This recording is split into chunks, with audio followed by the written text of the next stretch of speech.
ये तस्वीर देखिए, ये झरना भारत में है, ये नदी भारत की है, लेकिन इसकी सफाई की चिंता एक विदेशी को है। आखिर क्यों? क्योंकि हम भारतीयों के फेंके हुए कचरे ने इसको बर्बाद कर दिया है। पर ये तो सिर्फ एक छोटी सी झलक है। सिविल साइंस कोई रॉकेट साइंस नहीं है, ये बस एक एहसास है कि हम एक समाज में रहते हैं और हमारे कामों का असर दूसरों पर भी पड़ता है। ये वो कारण है जो दशकों से हमारी सिक्योरिटी को खोखला कर रहे हैं। पर क्या इसका कोई इलाज है? और वो इलाज भी हम और आप ही कर सकते हैं। सोचिए दोस्तों, अगर गलत काम करने वालों के लिए एक सोशल क्रेडिट स्कोर होता जो आपके लोन से लेकर सरकारी सुविधाओं तक हर चीज पर असर डालता, तो क्या लोग नियम तोड़ते? चीन ऐसे ही कुछ कर रहा है, क्या भारत में भी इसकी जरूरत है? क्या आप जानते हैं कि भारत की सबसे आलीशान ट्रेनों में से एक जब पहली बार चली तो कुछ ही घंटों में लोगों ने उसके अंदर क्या किया? जो हुआ वो सिर्फ एक चोरी नहीं, बल्कि हमारी मानसिकता का एक घिनौना सबूत था। क्या आपने कभी सोचा कि जो लोग आपके घर को मंदिर की तरह साफ रखते हैं, वही लोग बाहर निकलते ही पूरे देश को एक डस्टबिन बना देते हैं? इसके पीछे खतरनाक कारण है, और ये सिर्फ आम लोग नहीं हैं। सोचिए, एक बड़े इवेंट में जब दुनिया के सबसे बड़े सेलिब्रिटी आए तो हमारे देश के पढ़े लिखे और अमीर ने ऐसी हरकत कर दी, पूरी दुनिया के सामने भारत की नाक कट गई। एयरपोर्ट पर प्लेन लैंड होते ही सब खड़े हो जाते हैं। क्या उन्हें लगता है कि पहले उतरने पर उन्हें कोई मेडल मिलेगा? ये है हमारा मैं फर्स्ट एटीट्यूड। अगली बार जब आप सिग्नल पर अकेले खड़े हों और बाकी सब निकल जाएं, तो भागिए मत, गर्व कीजिए, क्योंकि असली सिविल साइंस की परीक्षा तभी होती है जब कोई नहीं देख रहा होता।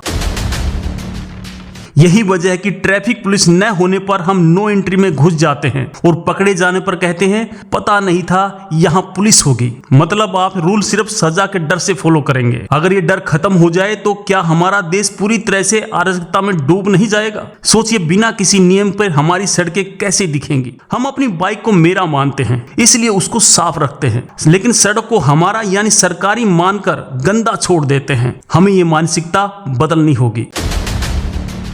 हमारे स्कूल की प्रतिज्ञा भारत मेरा देश है से शुरू होती है, भारत हमारा देश है से नहीं होती। यहीं से मेरा और बाकी सबका फर्क शुरू हो जाता है। याद रखिए दोस्तों, सिक्किम और इंदौर भी भारत का ही हिस्सा हैं। अगर वहां के लोग बदलाव ला सकते हैं तो हम क्यों नहीं ला सकते? शुरुआत खुद से करनी होगी। एक और खतरनाक मानसिकता है, अगर कोई जगह पहले से ही गंदी है तो उसे और गंदा करने में क्या हर्ज है? इसे ब्रोकन विंडो थ्योरी कहते हैं। कल ही दोस्तों पेंट हुआ दीवार पर आज पान की पीक होती है, क्योंकि एक दाग देखकर बाकी लोगों को भी थूकने का लाइसेंस मिल जाता है। ये इस बात का एहसास है कि देश सरकार का नहीं हमारा है। इसकी सड़कें, इसके पहाड़, इसकी नदियां सब हमारे हैं, और जो हमारा है उसे संभालने की जिम्मेदारी भी हमारी ही है। जो लोग गलत हैं उन्हें घमंड है, लेकिन जो सही हैं वो चुप हैं। अब चुप रहने का वक्त गया, अब सिर्फ करने का वक्त है। गर्व करो जब तुम लाइन नहीं तोड़ते, गर्व करो जब तुम कचरा डस्टबिन में डालते हो, और अपने ही इस गर्व को सबको बताओ। शायद आपको देखकर कोई और भी बदल जाए। एक बार मेरे भाई ने एयरपोर्ट पर लाइन तोड़ दी, एक दूसरे भारतीय ने ही उसे टोक दिया।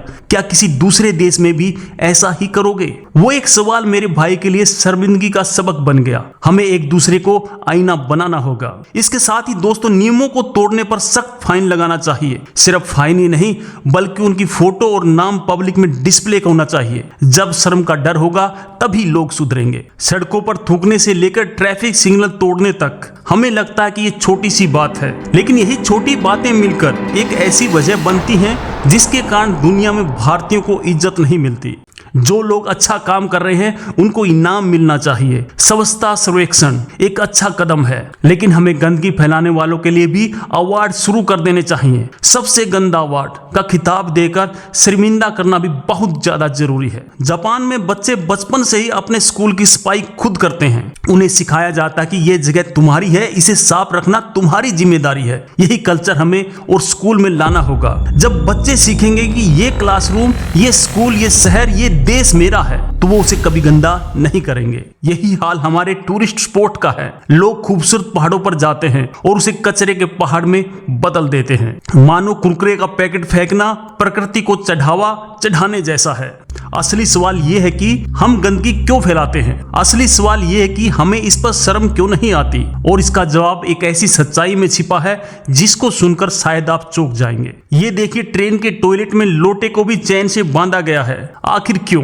क्योंकि हमें डर है कि कोई 20 रुपए का लोटा भी चुरा कर ना ले जाए, और ये डर सही है। हाल ही में सिर्फ 2 महीनों में ट्रेन से 4 लाख रुपए के कंबल और तकिए चोरी हो गए। ये चोरी एसी कोच में हुई, जहां पढ़े लिखे लोग सफर करते हैं। हमारी मानसिकता बन चुकी है, जो पकड़ा गया वही चोर है। जब तक कोई देख नहीं रहा तब तक हर गलत काम सही है। हमें बचपन से सिखाया गया है कि मौके लिमिटेड हैं, सीटें लिमिटेड है, जो पहले आएगा वही पाएगा, और यही सोच हमारी रग रग में बस गई है, भले ही सामने कोई कमी ना हो। यही कारण है कि एक खाली सड़क पर 2 गाड़ियां पार्किंग के लिए लड़ जाती हैं। हमें लगता है कि सिस्टम हमारे लिए काम नहीं करेगा, इसलिए हमें खुद ही जुगाड़ करना होगा। अपने दोस्तों के साथ मिलकर महीनों में एक बार अपने इलाके में सफाई अभियान चलाइए। जब आप खुद साफ रहेंगे तो आप कभी गंदगी नहीं करोगे।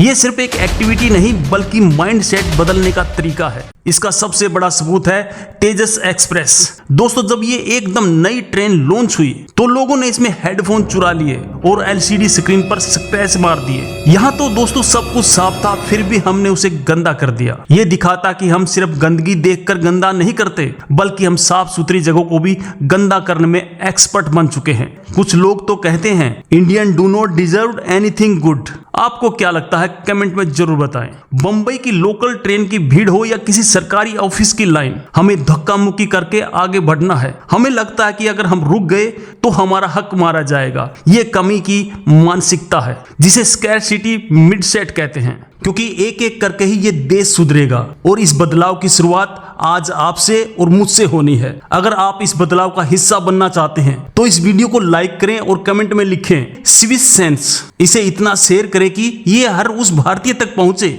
जो देश को सच्चा प्यार करता है। जय हिंद, जय भारत। बहुत बहुत धन्यवाद।